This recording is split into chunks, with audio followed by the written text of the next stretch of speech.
Paz do Senhor para adolescentes, estamos em mais uma aula e hoje a gente vai falar sobre aquele episódio de Jesus no templo, quando Jesus vai ao templo, no segundo evangelho de João. A nossa lição ela se encontra em João, no capítulo 2, versículo 13 e 22. A nossa Bíblia diz assim, já podem acompanhar comigo. O Senhor Deus, quem tem o direito de morar no teu templo? Quem pode viver no teu monte santo? Salmos 15, versículo 1, tá? Hoje a gente vai aprender que o relacionamento com Deus ele não tem preço, né? Vai compreender que Jesus tem autoridade e poder para gerar mudanças, que foi o que ocorreu na ida dele até o templo, e entender que o templo é um local de comunhão, ensino e adoração. Antes de entrar no primeiro tópico da lição, eu quero que vocês entendam o contexto em que se encontrava o templo e o que ele significava para o povo naquela época. O templo de Jerusalém foi instituído por Deus como um lugar de adoração, né? Os sacerdotes eles faziam orações pelo povo, sacrifícios para pedir perdão dos pecados ou agradecer a Deus. Em épocas festivas, Jerusalém ficava repleta de pessoas que vinham de todos os lugares para adorar. Não tão diferente de hoje, o templo naquela época era um lugar de adoração. No entanto, muito diferente da realidade que a gente vive hoje, pois eles não viviam nessa dispensação da graça. Então os sacerdotes é que faziam sacrifício, os sacerdotes que iam até o Senhor pedir perdão pelo pecado do povo e outras coisas mais. E eles tinham o hábito de sacrificar animais, né? E às vezes, por essas épocas do ano, de festas festivas, o calendário deles a gente já vai falar daqui a pouco, eles vinham de lugares muito distantes. Então às vezes ou eles não tinham, né, um animal puro, imaculado para oferecer ao Senhor, ou não tinha possibilidade de trazer. Então o que eles faziam? Eles compravam em Jerusalém para ofertar ao Senhor. E o que ocorreu nessa história, é que o mercado ele foi se chegando até que ele chegou aos pátios do templo. Então, só pra gente entender como que era, Carla? Era o templo, como se fosse a nossa igreja hoje, e aí ao redor do templo, nos pátios, funcionava o comércio. Então banalizou-se um comércio, né? Tirou um pouco do foco do que tinha que ser o templo pro povo, tá? Só dar uma ajeitada aqui, eu vou estar pedindo atualização. Foi. É muito importante que a gente compreenda o conceito da cultura bíblica, tá, gente? Por quê? O templo descrito na narrativa de João não é nada parecido com os templos de hoje na atualidade, a gente já sabe. Até mesmo o conceito de culto. A história destaca, né, na intervenção de Jesus no mercado do templo, aconteceu perto da época da Páscoa, tá? E a gente vai falar aqui embaixo, que eu acho que não tá na revista de vocês. 19 dias que são feriados nacionais e eram dias santos para o povo.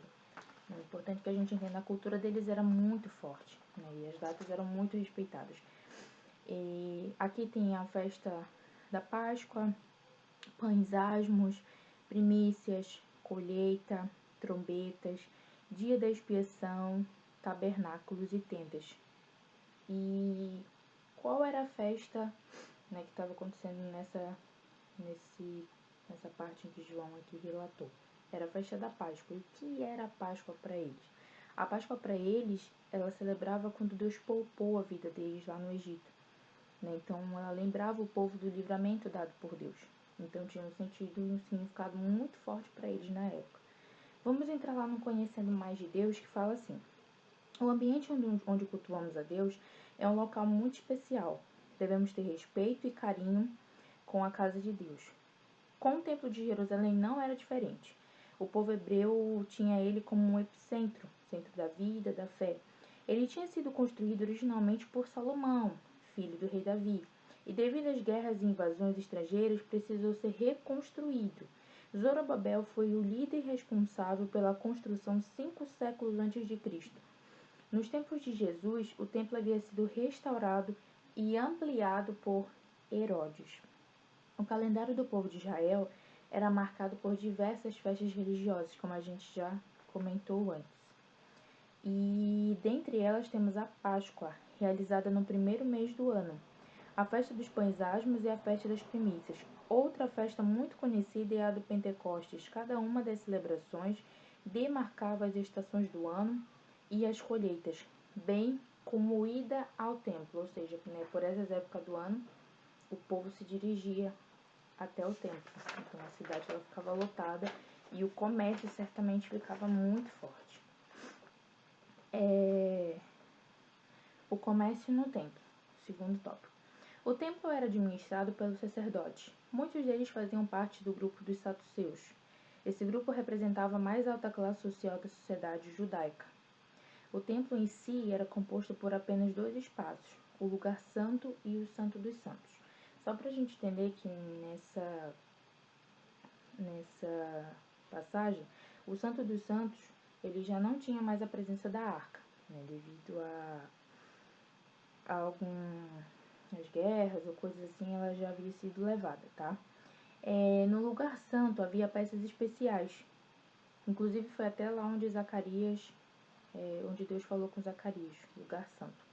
O santo dos santos era protegido por um véu e lá dentro já não havia arca, que fora perdida em meio às guerras, tá? Em volta do templo havia pátios de Herodes, dos judeus, das mulheres e dos gentios. E foi neste último que a nossa história aconteceu. No pátio dos gentios funcionava um mercado com algumas práticas contrárias à lei de Deus. Aí a gente vai entender por que Jesus, quando chegou, ele se irritou com aquilo. Um lugar que era para ser santo, que era para ser respeitado, acabou sendo banalizado pelo comércio e principalmente por práticas ilegais, práticas que não condizem, né, com as leis de Deus. Vender animais para sacrifícios. O modelo de adoração a Deus era bem diferente. As pessoas ofereciam seus animais e porções de suas colheitas, ou seja, era algo seu, era a sua primícia. Era o seu bichinho que você criou, o seu plantio, entendeu? Coisas que você foi lá, que você cultivou, que você cuidou. Era isso que era para ser o sacrifício. Não chegar lá e comprar um bichinho qualquer e levar para ser sacrificado a Deus. Entretanto, havia muitos critérios. E quando algum animal trazido era reprovado, ou quando a pessoa vinha de uma região tão distante que não era possível trazer os animais, era preciso comprá-lo no templo. A outra prática também que acontecia nas redondezas do templo era trocar as moedas. Circulava entre o povo as moedas romanas, gregas, judaicas. Entretanto, o templo possuía uma marca própria. Cada família que viajava até o santuário levava o dízimo de suas colheitas e também o valor do imposto. De modo que ao chegar ao mercado do templo, trocavam suas moedas pelo dinheiro que tinha a marca do templo. Outra coisa que acontecia também era o comércio e lucro como sagrado. Embora as atividades dos mercadores do templo não fosse legal, era costume deles fazer aquilo, tinha autorização também do governo e dos sacerdotes, ela era reprovável. A troca de moedas, a venda de animais aprovados para sacrifícios e os empréstimos eram uma forma de exploração financeira da adoração do povo. E isso desonrava a Deus e aos princípios da sua palavra. Não era essa a intenção. Ganhar dinheiro em cima do povo, não era isso. A intenção era as pessoas realmente irem ali com o coração voltados ao Senhor, né? Mas não os outros ficarem lucrando, né, em cima dos fiéis, em cima das pessoas que adoram a Deus. E a desonra ao templo. Todos os arredores do templo eram sagrados. A presença dos animais e da sujeira que lhe é comum, do barulho do movimento de uma feira livre, comprometia a santidade e a solenidade que a adoração exigia. Então, eram essas as práticas que aconteciam nas redondezas do templo. E aí, a gente, claro, a gente não consegue mensurar como que Jesus se sentiu quando chegou, né, na casa do pai dele e viu aquela bagunça, né? A autoridade de Jesus. Jesus frequentava o templo desde pequeno, né? Porém, essa foi a primeira ida até lá para celebrar a Páscoa, após o início do ministério dele. Jesus purificou o templo nesse episódio. Foi o cumprimento, inclusive, de uma profecia, ele diz aqui em Salmo 69. Entretanto, Jesus foi questionado, porque as pessoas começaram a questionar: nossa, mas quem ele pensa que ele é? quem ele acha que ele é para chegar assim mandando em tudo, quebrando tudo? As pessoas começaram a questionar. Aquele lugar pertencia a Deus e por isso deveria reinar a reverência e a santidade. Aquela era uma casa de oração. Mateus 21:13. Os líderes dos judeus pediram um sinal para que Jesus provasse sua autoridade. Já eram céticos, já não estavam acreditando. O Senhor, porém, ao invés de realizar o milagre, anunciou uma palavra profética. Ele falou assim: derrubem o templo e eu construirei de novo em 3 dias. João 2,19. Eles não compreenderam, mas Jesus já anunciava que o seu poder, a sua autoridade seriam completamente manifestos quando ele ressuscitasse no terceiro dia. O templo de Deus estava sendo usado de maneira errada pelo povo, de uma maneira equivocada, e o transformou em um lugar de comércio. Os judeus se esqueceram ou não se preocuparam do que o fato que a casa do Senhor, que é um lugar de adoração e não de comércio de lucro, eles acabaram banalizando, né, o comércio aos arredores do templo.